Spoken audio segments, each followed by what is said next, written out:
नमस्कार मेरे प्यारे मित्रों, आप सभी का आपके अपने YouTube चैनल स्टडी पर हार्दिक स्वागत और अभिनंदन है। आज यूपीपी का रिजल्ट आया हुआ है, तो जिन मेरे साथियों का यूपीपी में हुआ है उनको हार्दिक शुभकामनाएं और वो अपनी रेस बराबरी करते रहे, तैयारी करें उसकी, और अगली जो परीक्षाएं लगी हुई उस पर भी ध्यान देते रहें। जरूरी नहीं सिर्फ रेस पर ही ध्यान दें, सुबह शाम रेस मारें और अपनी तैयारी पर भी फोकस बनाए रखें। इसी के साथ हम लोग आगे बढ़ेंगे नंबर सिस्टम के एक और टॉपिक, मोस्ट इंपॉर्टेंट टॉपिक, जिसमें आप लोग पढ़े होंगे सिर पैर वाले क्वेश्चन। जहाँ पर क्वेश्चन आता है किसी समूह में 4 पैर वाले हैं, 2 पैर वाले हैं, तो वहां से पूछा जाता है 2 पैर वाले जानवर कितने हैं, 4 पैर वाले जानवर कितने हैं। ठीक है, उस पर आज हम लोग डिस्कस कर रहे हैं और उसी से संबंधित कुछ क्वेश्चन आपको वाहनों से मिलेंगे और कुछ क्वेश्चन प्रश्नों की संख्या से भी मिलेंगे। उसी के बारे में हम लोग आज डिस्कस करेंगे। ठीक है, आइए सीधे क्वेश्चन से इस पर चर्चा की जाए। ठीक है, लगाने का सबसे बेहतर तरीका आपको बताया जाएगा, जिससे इसी तरीके से इस टाइप के जितने क्वेश्चन है, चाहे वो वाहन वाला हो या प्रश्नों की संख्या वाला हो या सिर पैर वाला हो, जानवरों वाला हो, वो लग जाए। ठीक है, तो आइए हम लोग पहला क्वेश्चन देखते हैं। इस पर पहला क्वेश्चन हम लोग देख रहे हैं, जैसे ये लिखा हुआ है कि एक चिड़ियाघर में कुछ चूहे और कुछ कबूतर है ना, कुछ चूहे और कुछ कबूतर है। यदि सिरों की कुल संख्या 90 तथा पैरों की कुल संख्या 224 है तो कबूतर की संख्या कितनी है, ये आपका प्रश्न है। ठीक है, तो ऐसे क्वेश्चन में आपको ध्यान रखना है कि हमेशा 2 टाइप के जानवर रहेंगे या 2 टाइप के वाहन रहेंगे या फिर 2 टाइप के प्रश्न रहेंगे, या जो कुछ भी आएगा वहां पर 2 टाइप का आपको मटेरियल दिया जाएगा या 3 टाइप का दिया जाएगा। बेसिकली अभी तक एग्जाम में 2 ही टाइप का आया है, तो आपको 2 टाइप वाला आना चाहिए। ठीक है, तो देखो इसमें करना क्या होता है, सबसे पहले जो टाइप के जानवर है उनको अलग कर लिया जाए, जिस टाइप के हैं। जैसे यहां पे पहला है चूहा, पहला क्या है चूहा, दूसरा क्या है कबूतर। यही तो है भाई, यही 2 टाइप के जानवर हैं। अब इसमें पहचानना क्या है कि इनमें किसमें कितने पैर होते हैं। जैसे कि चूहे में पैर होते हैं 4 और कबूतर में पैर होते हैं 2। ठीक है, कुछ लोग सोच रहे हैं चूहे में भी 2 होते हैं, कुछ लोग देखे भी नहीं होंगे।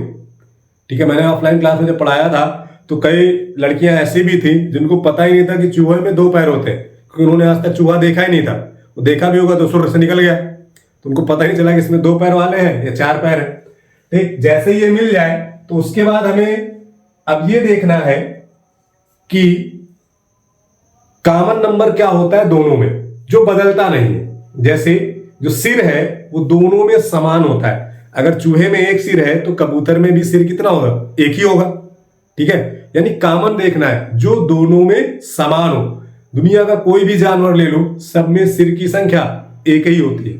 बदलते क्या है, उनका पैर, हाथ ये अलग अलग हो सकते हैं, लेकिन सिर कितने रहते हैं, समान, सिर्फ और सिर्फ 1। तो उसी से हम लोग को लगाना होता है, जो कॉमन वाला होता है उसी को उठाया है, क्योंकि हम लोग एलिगेशन से इसको लाएंगे। सबसे बेटर तरीका होता है, ज्यादा में रटना नहीं होता है, ना कोई फार्मूला याद रखना होता है। फार्मूले में क्या है, कभी कभी आपको 2 से भाग करना पड़ेगा, कभी कभी 4 से भाग करना पड़ेगा। इसीलिए ऐसा तरीका सीखो, ना 2 से भाग ना 4 से, एक ही तरीके से सारे क्वेश्चन लग जाए। शुरुआत में आपको लगेगा कि हाँ ये बहुत बड़ा है, लेकिन जब आपको आ जाएगा तो चुटकियों में हल हो जाएगा। ठीक है, क्योंकि करना कुछ नहीं होता, बस गुणा घटाना भाग, बस ऐसे ही करना है।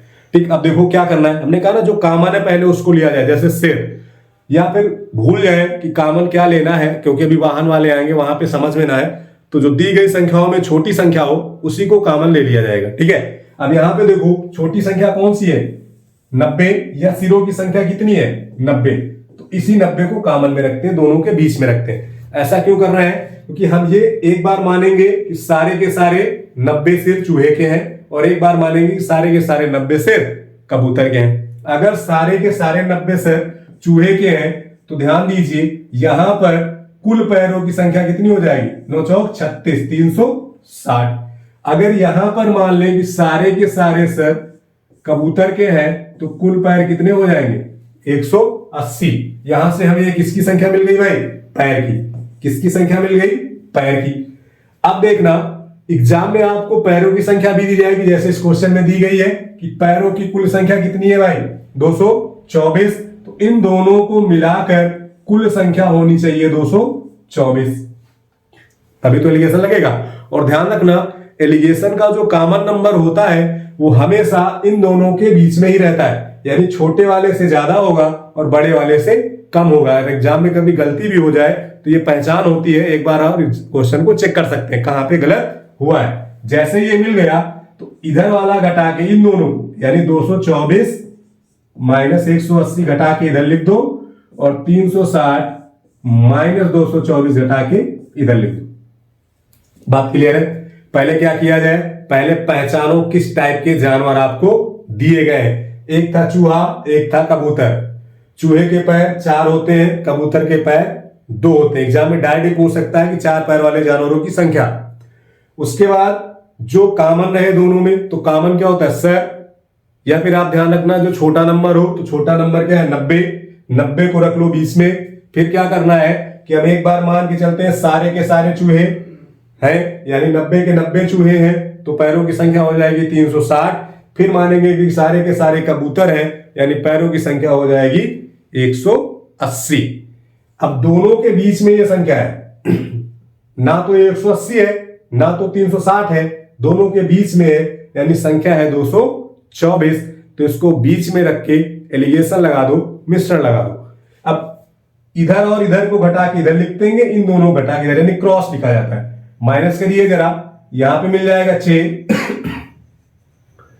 यहां पे मिल जाएगा 4, यहां पे क्या मिला 4 और 12 18 4। ठीक, इधर घटाइए 10 6, 10 से 4 गया 6 आ जाएगा।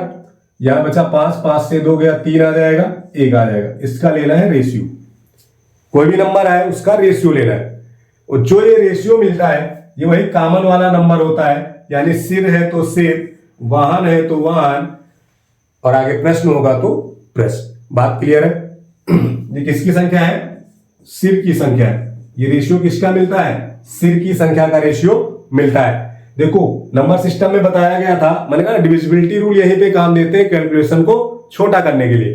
अब जैसे सोचना पड़ेगा 136 किससे घटेगा, तो सोचना लास्ट के 2 देखो 36 4 से कट जाएगा, मतलब संख्या 4 से कट जाएगी, काट दो। यहां पे गया 11 और यहां पे काटेंगे तो 4 3 12 4 4 16, 34 आ गया। कोई दिक्कत यहां तक? अब जैसे ही ये बन गया, ये नंबर क्या हुआ, बन गया। जैसे ही ये बन गया तो अब हम इसको ये कह सकते हैं कि चूहों की संख्या अनुपात में 11 है और कबूतर की संख्या अनुपात में 34 है। ठीक, अनुपात मान भी आपको मिलेगा। अगर पूछ लेता एग्जाम में चूहे और कबूतर का अनुपात क्या होगा तो आप ये बता सकते थे। अगर आपसे एग्जाम में क्वेश्चन ये भी तो पूछ सकता है कि चूहे और कबूतर की संख्या का अनुपात क्या होगा, तो रेशियो सीधे 11 और 34 मिल जाएगा। इस प्रकार से कुल कितना हो गया, 45 हो गया। कुल कितना हो गया, 45। लेकिन कुल सर है कितने भाई, 90। तो अगर 1 की वैल्यू निकाले तो 45 दूने 90 होता है, तो 1 का मान कितना मिल जाएगा, 2 मिल जाएगा। बात यहां तक क्लियर हो गई। अब जैसे ही 1 का मान 2 मिल गया, आपसे पूछ रहा कबूतर की संख्या। तो देखो दोस्त, कबूतर यहां है ना, इसके सामने रेशियो में कितना लिखा है, 34। तो अगर 34 इनकी संख्या है और 1 का मान 2 है तो 34 का मान कितना हो जाएगा, 68 हो जाएगा। यानी कबूतर की संख्या 68 हो गई। अगर आपसे चूहों की संख्या पूछता तो देखो चूहे के सामने कितना लिखा है रेशियो में, 11 लिखा है। अगर 1 का मान 4 है तो भाई 11 का मान कितना हो जाएगा, 44 हो जाएगा। तब आपका आंसर कितना हो जाता, 44 हो जाता। बात क्लियर है? इसमें कोई दिक्कत है भाई, किसी को कोई समस्या है इसमें? ठीक है, इसी तरह का अगला क्वेश्चन देखते हैं। सेम इसी कॉन्सेप्ट पे अगला क्वेश्चन देखा जाए। देखिए अगला क्वेश्चन आपका ये रहा, यदि किसी व्यक्ति के पास कुछ मुर्गियां और कुछ गायें हैं जिनके पैरों की कुल संख्या 140 तथा सिर की संख्या 48 है, व्यक्ति के पास कितनी मुर्गियां हैं? ठीक है, व्यक्ति के पास कितनी मुर्गियां हैं? कोई दिक्कत नहीं भाई। हमने कहा ना पहले किस किस प्रकार के जानवर है उस पर फोकस किया जाए। जैसे मेरे पास एक जानवर है मुर्गी और एक जानवर है गाय। कुछ लोग कहेंगे मुर्गी चिड़िया है, तो वो नहीं, मतलब मैं जानवर वाले क्वेश्चन पढ़ा तो वैसे ही आप इसको देखते चले। हमारे पास मुर्गी है और क्या है भाई, एक मेरे पास मुर्गियां हैं और दूसरा हमारे पास गाय है। मैंने कहा पहले जिस प्रकार के जानवर हैं उनको लिखा जाए, फिर उनके पैर कितने हैं। तो भाई मुर्गी में 2 पैर होते हैं और गाय में 4 होते हैं। उसके बाद मैंने कहा था कॉमन नंबर की तरफ फोकस करो, जो दोनों में कॉमन हो, तो कॉमन होता है सर। ना समझ में आया तो छोटा वाला नंबर। तो देखो छोटा नंबर कौन सा है, 48। तो देखो यहां लिखा हुआ है सिर की संख्या। सिर की संख्या कितनी है, 48। सिर की संख्या कितनी है, 48 है। अब सिर की संख्या 48 है, तो देखो अगर सारे के सारे सिर मुर्गी के होते तो हमारे पास मुर्गी के पैर कितने हो जाते भाई, 96 हो जाते कि नहीं। मुर्गी के पैर कितने हो जाते, 96। उसी तरह अगर सारे के सारे सर गाय के होते तो मेरे पास इनके पैरों की संख्या कितनी हो जाती भाई, 192। पैरों की संख्या कितनी हो जाती, 192, 192। बात क्लियर है भाई, किसी को कोई समस्या हो इसमें बताएं। जैसे ही ये मिल गया तो अब ध्यान दो, 96 पैर इनके हैं, 192 पैर इनके हैं, लेकिन समूह में कुल पैर कितने हैं भाई, 140। यानी दोनों को मिला दिया जाए, कॉम्बिनेशन कर दिया जाए तो फिर हमें 140 मिलना चाहिए। यानी दोनों को मिलाकर 140 होना चाहिए। एलिगेशन मिश्रण 140 होना चाहिए। अब इसका घटा के इधर लिख दो और उसका घटा के उधर लिख दो, है ना। बड़े वाले से छोटा घटाना है, डिफरेंस। कोई दिक्कत यहां तक, बात क्लियर हो गई। घटाइए भाई, यहां मिलेगा 52, मिल गया। यहां पे कितना मिल रहा है, 0, ये जाएगा ना 0, और 13 से 9 गया 4, सॉरी 4 आएगा, 13 से 9 गया 4, 44 और 52। ये रेशियो मिला, 4 से डिवाइड हो रहा है, डिवाइड कर दीजिए। 13 चौके 52, 11 चौक 44। अब जैसे ये मिल गया तो रेशियो में ये कहा जा सकता है कि मुर्गियों की संख्या 13 और 11 की संख्या, सॉरी गाय की संख्या 11, लेकिन किसमें, अनुपात में। यहीं से अगर आपसे पूछता कि मुर्गी और गाय का अनुपात कितना है तो 13 और 11 का है, लेकिन आपसे अलग अलग संख्या पूछी जा रही है। तो भाई अगर 13 और 11 रेशियो है तो कुल कितना बन जाएगा भाई, जोड़ दीजिए 24। कुल कितना बन जाएगा, 24। लेकिन कुल संख्या थी कितनी, 48। भाई सिर, सिर मतलब कुल जानवर, एक जानवर में एक सिर, तो 48 जानवर होंगे तभी तो 48 सिर होगा। तो कुल संख्या कितनी हो गई, 48। तो एक का मान कितना मिल गया, 2। एक का मान कितना मिल गया, 2। अगर एक का मान 2 है तो भाई 11 का मान कितना हो जाएगा, 11 दूने 22, और 13 का मान कितना हो जाएगा, 13 दूनी 26। बात क्लियर है। अब जो पूछे उसकी तरफ चले जाओ। जैसे आपसे पूछा गया किसकी संख्या, मुर्गी, किसकी संख्या पूछी गई है, मुर्गी, किसकी संख्या पूछी गई है, मुर्गियों की। तो देखो मुर्गियों को उठाओ, लेके चले आओ, संख्या कितनी मिल गई, 26। यही आपका आंसर हो गया। अगर आपसे पूछता गाय, तो गाय को पकड़ते, लेके चले आते, गाय की संख्या कितनी हो गई, 22। बात क्लियर है, कोई दिक्कत इसमें, एकदम बेसिक से चल रहा हूं, सीधे सीधे सिंपल सिंपल लगाते जाना है, कुछ नहीं करना, जो लिखा बस वही करते चले जाओ। ठीक, बात क्लियर है, आगे बढ़ा जाए। अगला क्वेश्चन देखो, ये देखिए, किसी पार्किंग में कुछ 4 पहिए वाहन तथा कुछ 3 पहिए वाहन है। यदि उनकी कुल संख्या 135 तथा उनके पहियों की संख्या 420 है तो कितने 4 पहिया वाहन है। अभी तक हम लोग पढ़ रहे थे जानवर वाले, यहां पर आपको मिल गए पहिए वाले। मैंने कहा ना इस टाइप के क्वेश्चन कई सारे मिलने लगे, और हम लोग बेसिकली जानवर वाले ही क्वेश्चन पढ़ते हैं, बहुत कम लोग पहिए या इस टाइप के क्वेश्चन पढ़ाते हैं। लेकिन एग्जाम में अगर पहिए वाला क्वेश्चन आ जाएगा तो फिर लोग को लगाने में थोड़ा सोचना पड़ जाता है, ये तो नया मिल गया, यहाँ 4 पहिए आ गए, 3 पहिए आ गए, क्योंकि 3 पहिया कोई पढ़ता ही नहीं है। वो फार्मूला जो बुक में बना है वो सिर्फ जानवर वालों के लिए ही बना है, क्योंकि वहां पे डिफरेंस 2 या 4 का ही रहता है, इसीलिए वो वहां पे सक्सेस। अगर 3 आ जाएगा तो वो फार्मूला फिर उल्टा हो जाएगा, फिर वो फार्मूला नहीं लगेगा, क्योंकि वहां बट्टे में या तो 2 है या फिर 4 है। लेकिन जहां पर 3 पहिए वाला आएगा वहां पे वो फार्मूला नहीं लगेगा, यह आप ध्यान रखिएगा।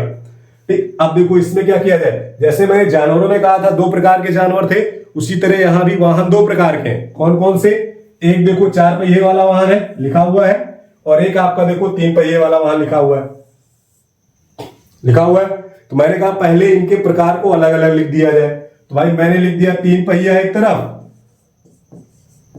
और 4 पहिया एक तरफ, क्योंकि जो थे उनको पहले लिखा जाए। जैसे ये मिल गया, फिर मैंने कहा था वाहनों की कुल संख्या पे फोकस किया जाए। जैसे वहां सिर पर फोकस करते थे, ना समझ में आया तो छोटी संख्या पे फोकस किया जाए। अब देखो यहाँ 420 है, 135 है, तो छोटी संख्या कौन सी है? 135। देखो इसके आगे लिखा हुआ है कुल संख्या, वाहनों की कुल संख्या कितनी है? 135। अब जब 135 मिल गया तो पहले हम ये मान के चलते हैं कि सारे के सारे 135 3 पहिए वाले थे। तो जब सारे के सारे 135 3 पहिए वाले थे तो उनके पहियों की संख्या हो जाएगी 405 हो जाएगी। उसी तरह अगर सारे के सारे 4 पहिए वाले थे तो उनके पहियों की संख्या हो जाएगी 540। 4 से गुणा करा ले 540। अब इन दोनों को अगर हम मिला दें तो देखो पहिए कितने होने चाहिए? 420 होने चाहिए। लेकिन मेरे पास ना तो 420 था, है कहीं? देखो 405 540 है, एक छोटा है तो एक बड़ा है। इसका मतलब एलिगेशन लगेगा। जैसे एलिगेशन लगाया हमने, इधर साइड हमको मिल गया, देखो इधर से घटाओ, इधर साइड मिला 120 और इधर साइड मिला 15। ये दोनों घट के इधर जाते हैं, ये दोनों घट के इधर आते हैं। ध्यान रखना, इन दोनों को घटा के इधर लिखा जाता है और इन दोनों को घटा के इधर लिखा जाता है। ठीक है, कंफ्यूज नहीं होना, नहीं पता चले फिर देखो कैसे हो रहा है। जैसे ये मिल जाए तो इसका क्या ले लिया जाए? रेशियो ले लिया जाए। 15 का 15 15 ठे 120, यानी रेशियो मिला 8 और 1 का। अब फिर से अगर यहां से रेशियो में वैल्यू पूछी जाती तो 3 पहिए वाहन रेशियो में 8 है और 4 पहिए वाहन रेशियो में 1 है। रेशियो मतलब अनुपात। अगर आपसे अनुपात पूछता कि 3 पहिया वाहन और 4 पहिया वाहन की संख्या का अनुपात कितना है, तो 8:1 है। अलग अलग निकालने की जरूरत नहीं है। जैसे ये मिल गया तो यहां से कुल संख्या कितनी हो जाएगी भाई? 9 हो जाएगी। लेकिन कुल वाहनों की संख्या कितनी थी? 135।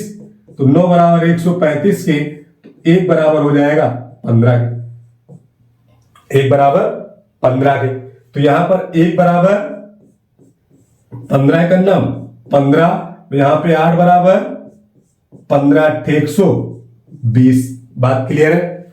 अब जो पूछे वो आंसर देना है। जैसे मुझसे पूछा 4 पहिया वाहन, तो भाई देखो 4 पहिए वाहन के सामने अनुपात के कौन सा आ रहा है? 15, तो ये आंसर हो जाएगा। अगर पूछता 3 पहिया तो इसके सामने कितना आ रहा है? 120, तो ये आंसर हो जाएगा। बात क्लियर है? जो पूछा जाए उसी की तरफ आपको जाना है और वही आंसर देना है। अगर आपसे रेशियो पूछे तो आपका आंसर 8:1 होगा। ध्यान रखना, 3 पहिए और 4 पहिए की संख्या का अनुपात है 8:1। एग्जामिनर अब चतुर हो गया है, वो उल्टा कर देगा। वो आपसे पूछेगा 4 पहिया और 3 पहिया वाहनों की संख्या का अनुपात, तो आप भी चतुर बन जाओ, रेशियो उल्टा कर दो, 1:8 कर देना। बात क्लियर है? रेशियो में वो इसी तरह उलझाता है, सीधा सीधा लिख के उल्टा पूछ लेता है। हम लोग जल्दबाजी में पढ़ते नहीं है, इसीलिए सब गड़बड़ हो जाता है। 1-2 क्वेश्चन मुझसे भी गलत हुआ एग्जाम में, शायद 1-2 नंबर से जो रुक जाता है वो इसी वजह से था। अब नहीं होती गलती, अब मैं ध्यान से करता हूं। लेकिन ध्यान रखना कि इस चीज को आपको ध्यान रखना है कि एग्जामिनर आखिरी में पूछ क्या रहा है। वो बड़े से छोटे की तरफ पूछ रहा है, 3 पहिए से 4 पहिए का पूछ रहा है, या 4 पहिए से 3 पहिए का पूछ रहा है, या A/B पूछा है या B/A पूछा है। बहुत गलतियां होती है इसमें रेशियो में। हम लोग पढ़ते हैं AB BC CD, वो लास्ट में पूछ लेता है AC की जगह CA पूछ लेगा, लेकिन हम लोग AC निकाल के टिक कर देते हैं। तो इस चीज का आपको ध्यान रखना है कि लास्ट में पूछा क्या गया है। ठीक है, रेशियो पूछे तो जिससे जिसका पूछे उसके सामने उसका मान रख देना है बस। अगर वो पूछता 3 पहिए और 4 पहिए, तो पहले 3 पहिए का मान रखो, फिर 4 पहिए का रखो। अगर पूछता 4 पहिया और 3 पहिया, तो पहले 4 पहिए का फिर 3 पहिए का। बात क्लियर है? अब अगला क्वेश्चन देखते हैं। देखिए, ये लिखा हुआ है कि एक पार्किंग में कुछ 2 पहिया तथा कुछ 3 पहिए वाहन है। यदि कुल वाहनों की संख्या 200 तथा पहियों की संख्या 440 है, तो 3 पहिया वाले वाहनों की संख्या क्या होगी? यहां पर भी मैंने कहा पहले छांटिए किस प्रकार के वाहन है। तो आप देख रहे हैं कुछ 2 पहिया वाले हैं और कुछ 3 पहिए वाले हैं कि नहीं भाई? कुछ 2 पहिए वाले हैं और कुछ 3 पहिए वाले हैं, तो कोई दिक्कत नहीं है। पहले आप एक जगह 2 पहिया लिख दो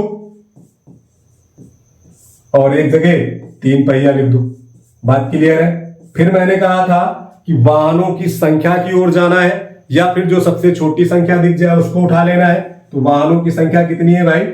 200 है। अगर 200 वाहन 2 पहिए वाले होते तो पहियों की संख्या कितनी हो जाती? 400। अगर 3 पहिए वाले होते तो पहियों की संख्या हो जाती 600। बात क्लियर है? लेकिन ना तो 600 है ना ही 400 है, मतलब एलिगेशन लगाना है तो इन दोनों को मिलाकर हमें बनाना है 440। क्या बनाना है? 440। अब जैसे ही 440 मिल गया तो इन दोनों को घटा के इधर लिख दो, इन दोनों को घटा के उधर लिख दो। क्रॉस घटा के लिखना है तो घटा के लिखिए। इधर मिल जाएगा 160 और इधर मिल जाएगा 40। 0 से 0 खत्म। देखो 4 चौक 16, यानी रेशियो मिल गया 4 और 1 का। अगर रेशियो पूछता तो आपका आंसर हो जाता कि 2 पहिए अनुपात में 4 है और 3 पहिए अनुपात में 1 है। यानी अगर पूछा जाए 3 पहिए और 2 पहिए का अनुपात क्या होगा तो 4:1 होगा। ठीक, यही अगर उल्टा कर देता कि 3 पहिया और 2 पहिए का अनुपात क्या होगा तो 3 पहिए की वैल्यू 1 है, 2 पहिए की वैल्यू 4 है, यानी रेशियो 1:4 हो जाता। बात क्लियर है? ऐसे क्वेश्चन अगर रेशियो में पूछ लिए जाए तो फिर गलत नहीं होने चाहिए। आगे देखो, जैसे ये मिल जाए तब हमें ये देखना है कि कुल कितना बन रहा है। तो भाई कुल बन रहा है 5 के बराबर। अगर कुल 5 है तो भाई टोटल वाहन कितने थे? 200 थे। तो 1 की वैल्यू किसके बराबर हो जाएगी भाई? 40 की। 5 चौके 20, बच गया 0। अब 1 अगर 40 के है तो देखो यहां पे क्या मिल जाएगा भाई? 40, और यहां पे क्या मिल जाएगा? 160। बात क्लियर है? वहां पे 40, यहां पे 160। यहां तक उम्मीद है कोई दिक्कत नहीं होगी। अब जैसे ही ये मिल गया, अब देखिए क्या करना है। क्वेश्चन पूछा क्या है? 3 पहिया वाहन। तो भाई 3 पहिया वाहन यही तो है, तो इसके सामने कितना आ रहा है? 40 आ रहा है। यही आपका आंसर हो जाएगा भाई। जो पूछा गया उसी के सामने भाग जाओ। 2 पहिए पूछता तो 2 के सामने जाते, कितना लिखा हुआ है? 160। ये आपका आंसर हो जाता। बात क्लियर है? साथ में रेशियो भी ध्यान देते चले। अगर ऐसे क्वेश्चन में अनुपात पूछ ले तो आपको दिक्कत नहीं होनी चाहिए। ज्यादातर लोग सिर्फ संख्या निकालना ही सीखते हैं। अगर एग्जाम में रेशियो पूछ ले तो आपको घबराना नहीं है। बात क्लियर है? अब देखिए दोस्त, जैसे ये प्रश्न वाला क्वेश्चन था, सेम इसी कॉन्सेप्ट पर एक क्वेश्चन आपका बन सकता है अलग तरीके से। प्रश्न वाले देखते हैं। जैसे पहिए वाला हो गया ना, प्रश्न वाला देखो, ये रहा। क्लियर? सबका 2-2 मैंने लिया है, बाकी आपको प्रैक्टिस में मिलेंगे। आप पहले मेथड सीख जाओ भाई। तरीका सीख गए तो लगाने में कोई दिक्कत नहीं होगी, चाहे जितने क्वेश्चन आपको दे दिए जाए। क्या लिखा हुआ? किसी परीक्षा में कुल 100 प्रश्न है, कुछ 2 अंक वाले प्रश्न, कुछ 1 अंक वाले प्रश्न है। यदि परीक्षा का कुल पूर्णांक 170 है तो 2 अंकों वाले प्रश्नों की संख्या क्या है? सेम वैसा ही क्वेश्चन है। वहां पर कुल सिर दिए जाते थे, कुल पैर दिए जाते थे, कुल वाहनों की संख्या दी गई, कुल पहियों की संख्या दी गई। यहां पर कुल प्रश्न दिए गए और उनका कुल पूर्णांक दिया गया। तो मीनिंग कुछ उसी प्रकार का है। यहां भी प्रश्न 2 प्रकार के हैं, जिस प्रकार वहां वाहन 2 प्रकार के थे और जानवर 2 प्रकार के थे। तो हमें वही अलग करना है। प्रश्न कौन कौन से प्रकार के हैं? एक हमारा 2 अंक वाला है और एक हमारा 1 अंक वाला है। ठीक, पहले इसी को लिखा जाता है। तो मैंने पहले लिख दिया 2 अंक वाला और उसके बाद लिख दिया 1 अंक वाला। कोई दिक्कत भाई यहां तक? पहले मैंने लिख दिया 2 अंक वाला, फिर मैंने लिख दिया 1 अंक वाला। जैसे ही लिख जाए, फिर मैंने कहा था कि हमें अब यहां पर, जैसे पीछे थे, सर पर फोकस करना था क्योंकि कॉमन सर था। फिर हमने वाहनों की संख्या पे फोकस किया क्योंकि वाहन कॉमन होते, सबका एक ही वाहन होता है, बस उसमें पहियों की संख्या बदलती रहती है। अब यहां पे हमें मिलेगा प्रश्नों की संख्या, क्योंकि प्रश्नों की संख्या 100 है तो 100 ही रहेगी। बस उसके नंबर किसी प्रश्न के ज्यादा हो सकते हैं, किसी प्रश्न के कम हो सकते हैं। फिर मैंने बताया था ना समझ में आया तो छोटे की तरफ भागना है। तो देखो एक लिखा है 170, एक लिखा है 100, तो छोटा क्या है? 100। तो देखो 100 प्रश्नों की संख्या ही हुई ना। तो फिर हम यहां से सीधे लेंगे प्रश्नों की संख्या। क्या लिखा जाएगा? प्रश्न की संख्या, यानी कुल प्रश्न। जैसे ही ये मिल गया तो अगर सारे के सारे प्रश्न 2 अंक के थे तो भाई यहां से हमें कुल कितना पूर्णांक मिलना चाहिए था? 200। और अगर सारे के सारे अंक 1 अंक के थे तो हमें कितना मिलना चाहिए था? 100। बात क्लियर है यहां तक? जैसे ही ये मिल जाए, फिर मैंने कहा था कि देखो इन दोनों को मिलाने पर पूर्णांक हमें मिलना कितना चाहिए? 170। यानी पूर्णांक ना तो 100 था ना ही 200 था, पूर्णांक हमारा 170 है। जब पूर्णांक 170 है तो इसका रेशियो लिया जाए, इधर बनेगा 70, इधर बनेगा 30, तो रेशियो हो जाएगा 7 और 3। रेशियो हो जाएगा 7 और 3। बात क्लियर है? जैसे ही रेशियो 7 और 3 का बन गया तो अनुपात में अब देखो क्या कह सकते हैं कि 2 अंकों की प्रश्नों की संख्या 7 है और 3 अंकों की प्रश्नों की संख्या, सॉरी 1 अंकों की प्रश्नों की संख्या 3 है, लेकिन किस में? अनुपात में। क्वेश्चन अगर अनुपात में पूछ लेता कि 2 अंक तथा 1 अंक के प्रश्नों की संख्या का अनुपात क्या होगा, तो 2 अंकों की संख्या यानी 2 अंक के प्रश्न की संख्या 3 है और 1 अंक के प्रश्नों की संख्या 7 है, मतलब अनुपात 7:3 हो जाएगा। कुल कितना हो गया भाई? 10 हो गया। कुल कितना हो गया? 10 हो गया। अब कुल अगर 10 के बराबर है तो हमारे पास प्रश्नों की संख्या कितनी थी? 100। तो 1 की वैल्यू किसके बराबर हो गई भाई? 10 के। 1 की वैल्यू किसके बराबर हो गई? 10 के। अगर 1 की वैल्यू 10 के बराबर तो 3 की वैल्यू किसके बराबर हो जाएगी? 30 के। और 7 की वैल्यू किसके बराबर हो जाएगी? 70 के। 7 की वैल्यू किसके बराबर हो जाएगी? 70 के। यहां तक कोई दिक्कत है? यहां तक कोई समस्या, कोई दिक्कत? बात क्लियर है यहां तक? इतना हो गया। जैसे ही ये मिल गया, अब जो क्वेश्चन पूछे उसकी तरफ भाग जाओ। रेशियो पूछता तो 7:3 यहीं पे खत्म हो गया, लेकिन अगर रेशियो उल्टा कर देता, पहले 1 अंक वाला कर देता तो 3-7 हो जाता। ये भी ध्यान रखते हुए चलना है। जैसे ये मिल गया तो हमसे पूछा 2 अंक वाले प्रश्न की संख्या, तो भाई 2 अंक वाले प्रश्नों की संख्या कितनी है? 70। तो ये 70 हमारा आंसर हो जाएगा। अगर 1 अंक वाला पूछता तो फिर हम इसको टिक करते। ठीक है, बात क्लियर है? प्रश्न में कोई दिक्कत, इस क्वेश्चन में कोई दिक्कत अब नहीं होनी चाहिए। अगला क्वेश्चन देखो, ये रहा। इसमें क्या लिखा है कि एक परीक्षा में कुल प्रश्नों की संख्या 100 है। एक परीक्षा में कुल प्रश्नों की संख्या 100 है। कोई बात नहीं, बहुत अच्छा। कुछ प्रश्न 3 अंक के हैं, कुछ प्रश्न 2 अंक के हैं। यदि परीक्षा का पूर्णांक 275 अंक है तो 2 अंकों की प्रश्नों की संख्या ज्ञात करें। सेम वैसा ही वाहन, परिवहन, सब उसी तरह का, जानवर, वैसा ही क्वेश्चन है। किस टाइप के प्रश्न है? एक 3 अंक वाला प्रश्न है और एक हमारा 2 अंक वाला प्रश्न है। 2 टाइप के प्रश्न है। एक 3 अंकीय प्रश्न है और एक हमारा 2 अंकीय प्रश्न है। बात क्लियर है यहां तक? यहां तक बात क्लियर है? फिर मैंने कहा था कि इसके बाद हम लोग लेंगे कुल कितने प्रश्न हैं आखिर, तभी तो हम छटनी कर पाएंगे ना कि कौन से प्रश्न कितने हैं, उस टाइप के प्रश्न। तो उसके लिए हम जाएंगे कुल प्रश्न कितने थे भाई? 100 थे। कुल प्रश्न कितने थे? 100 थे। और फिर मैंने कहा समझ में नहीं आया तो छोटा वाला नंबर ले लेना। अब जैसे ही 100 मिल गए, अगर सारे के सारे 3 अंक के होते तो कितना हो जाता? 300। तो सारे के सारे 2 अंक के होते तो कितना हो जाता? 200। अगर सारे के सारे 3 अंक के होते तो 300, और अगर सारे के सारे 2 अंक के हैं तो 200। अब अगर इन दोनों को मिला दें तो हमारे पास पूर्णांक है आखिर कितने का? 275 का। पूर्णांक कितने का है? 275 का। बात क्लियर? अब जब पूर्णांक 275 का है तो इनका रेशियो ले लिया जाए। पहले घटा लो, इधर कितना बचेगा? 75 है ना। 200 275 का अंतर कितना आएगा? 75। और इधर अंतर कितना आएगा? 25। ये तो आएगा। अगर रेशियो ले जाए तो 25 से करना, 25 और 25 दिया 75। अगर एग्जाम में आपसे रेशियो पूछता तो यही हो जाता कि 3 अंकीय प्रश्न की संख्या अनुपात में 3 है और 2 अंकीय प्रश्न की संख्या अनुपात में 1 है। तो कुल प्रश्न कितने हो जाएंगे दोस्त? 4।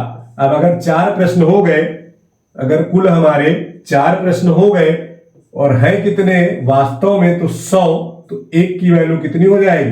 25। 1 की वैल्यू कितनी हो जाएगी? 25। अगर 1 की वैल्यू 25 है तो भाई साहब 3 की वैल्यू हो जाएगी 75। 25 दिया 75 और यहां 1 की वैल्यू हो जाएगी 25। बात क्लियर है दोस्त? यहां तक कोई दिक्कत? यहां तक कोई दिक्कत है? बात क्लियर हो गई? अब पूछा क्या है हमसे? 2 अंक। कौन सा पूछ रहा है? 2 अंकों के प्रश्नों की संख्या। तो देखो 2 अंक के प्रश्नों की संख्या कितनी मिली भाई? 25। यही हमारा आंसर हो जाएगा, यही मेरा क्या हो जाएगा? आंसर हो जाएगा। रेशियो पूछता तो 3 और 1 का, अगर रेशियो घुमा दे, पहले 2 अंक की प्रश्न उसके बाद 3 अंक की कर दे तो 1 और 3 का हो जाएगा। ठीक, रेशियो भी साथ में ध्यान रखते थे। जरूरी नहीं कि आपसे सिर्फ और सिर्फ प्रश्नों की संख्या ही पूछी जाए, हो सकता है आपसे इनका अनुपात भी पूछ लिया जाए। और जो लोग फार्मूले से लगाते हैं वो पहले अलग अलग प्रश्नों की संख्या निकालेंगे, बाद में अनुपात लगाएंगे। आपको पहले से ही अनुपात पता है। ठीक, बात क्लियर है? कोई दिक्कत है इसमें? सबसे सुपर तरीका यही होता है इस क्वेश्चन लगाने का। देखो एक ही तरीके से इस टाइप के जो भी क्वेश्चन बन सकते थे, चाहे वो जानवर वाला हो, चाहे परिवहन वाला हो, या वाहन वाला हो, या फिर इस टाइप के प्रश्न वाला हो, एक ही तरीके से हमने लगाए। और प्रैक्टिस बुक में भी ऐसे क्वेश्चन मिलेंगे, तो आप उनको इसी तरीके से लगाने की कोशिश करिएगा। ठीक है, अब प्रश्नों की संख्या पे जब लोग इसको लगाए तो एक प्रश्न और होता है जो इसी तरह से कुछ दिखता है लेकिन ऐसा होता नहीं है। अंतर कहां पे होता है वो जानना बहुत जरूरी है, इसीलिए मैंने उसको इसके बाद में रखा है और दोनों को एक साथ ही रखा है, जिससे आपको पता चल जाए कि अगर ये क्वेश्चन थोड़ा सा चेंज हो जाए तो किस रूप में पूछा जा सकता है और उसको कैसे लगाया जाए। तो आइए हम लोग क्वेश्चन देखते हैं। जैसे ये रहा आपका क्वेश्चन, लिखा है कि एक परीक्षा में कुल प्रश्नों की संख्या 100 है। जैसा कि पीछे भी वाले क्वेश्चन में यही था, एक प्रश्नों की संख्या कुल 100 है। फिर कहा कि प्रत्येक सही प्रश्न पर 3 अंक प्राप्त होते हैं तथा गलत प्रश्न पर 2 अंक कम हो जाते हैं। तो इस परीक्षा में एक विद्यार्थी ने सभी प्रश्न हल किए, सभी प्रश्न हल किए और उसे 125 अंक प्राप्त हुए हो, तो उसने कितने प्रश्न सही हल किए? ठीक, इससे पहले जो आपका क्वेश्चन था वहां पर कहीं यह नहीं लिखा हुआ था कि एक प्रश्न के लिए 3 अंक दिए जाएंगे और गलत के लिए 2 अंक कम कर दिए जाएंगे, या फिर आपसे कहीं यह नहीं पूछा गया था कि उसने कितने प्रश्न हल किए और उसको कितने अंक मिले। वहां पर सिर्फ आपसे प्रश्नों की संख्या पूछी जा रही थी, यहां पर आपसे पूछा जा रहा है सही प्रश्न कितने किए। यानी वो पिछले वाला परीक्षा का पैटर्न था और ये वाला परीक्षा के परिणाम पर आधारित कि आपने परीक्षा दे दी है और आपको इतने नंबर मिले। ठीक है, दोनों में डिफरेंस समझ रहे होंगे। देखो यहां पे लिखा है सही प्रश्न पर 3 अंक और गलत प्रश्न पर 2 अंक कम कर दिए जाएंगे। लेकिन अगर इससे पीछे वाला क्वेश्चन हम लोग देखें तो वहां पे देखो क्या लिखा हुआ था, कुछ प्रश्न 3 अंक के तथा कुछ प्रश्न 2 अंक के। कहीं पर यह नहीं लिखा है कि 2 कम कर दिया जाएगा या 3 दिया जाएगा। ठीक, ये लाइन तो सेम थी पहले वाली। उसके बाद अगर और अगली लाइन आप चेक करो तो देखो इसमें क्या लिखा है कि विद्यार्थी ने सभी प्रश्न हल किए और उसे 125 अंक क्या हुए? प्राप्त हुए। लेकिन इससे पहले वाले में क्या था कि उसका पूर्णांक 275 अंक था, ना कि उसे प्राप्त हुआ। बात समझ गए? तो अब देखो इस क्वेश्चन को कैसे लगाना है, दोनों में अंतर समझ गए ना क्या करना है। अब जब ये क्वेश्चन आ जाए तो ऐसे क्वेश्चन के लिए सबसे पहली चीज जो आपको ध्यान रखनी, जहां से एग्जामिनर आपको फंसा सकता है, गलत करा सकता है क्वेश्चन, वहां पर सबसे मोस्ट इंपॉर्टेंट लाइन ये होती है कि विद्यार्थी ने कितने प्रश्न किया।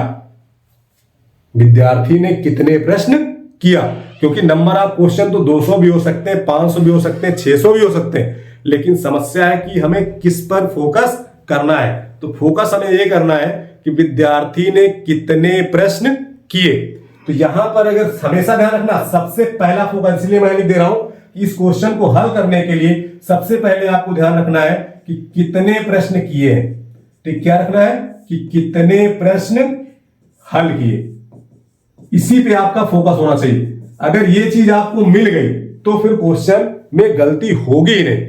ठीक है, क्योंकि ज्यादातर लोग नॉर्मली से क्वेश्चन पढ़ते हैं कि 100 प्रश्न थे तो 100 हल कर दिए, 200 थे तो 200 हल कर लिए। एग्जामिनर ने थोड़ा सा चालाकी की और अगर उसने 100 प्रश्न देकर आगे जोड़ दिया कि उसने इस परीक्षा में 80 प्रश्न हल किए और आप 100 लेके लगा देंगे, तो फिर क्वेश्चन क्या हो जाएगा? गलत हो जाएगा। जैसा कि ऑफलाइन बैच में बहुत सारे लोग ऐसी गलतियां करते हैं, लेकिन सामने रहते हैं, रूबरू रहते हैं, तो उसी समय डिस्कस हो जाता है। अभी हम लोग रूबरू नहीं है, तो आपको ध्यान रखना है कि इस चीज पर कहां पर गलती हो सकती है, इसीलिए मैंने यहां पे आपको बता दिया।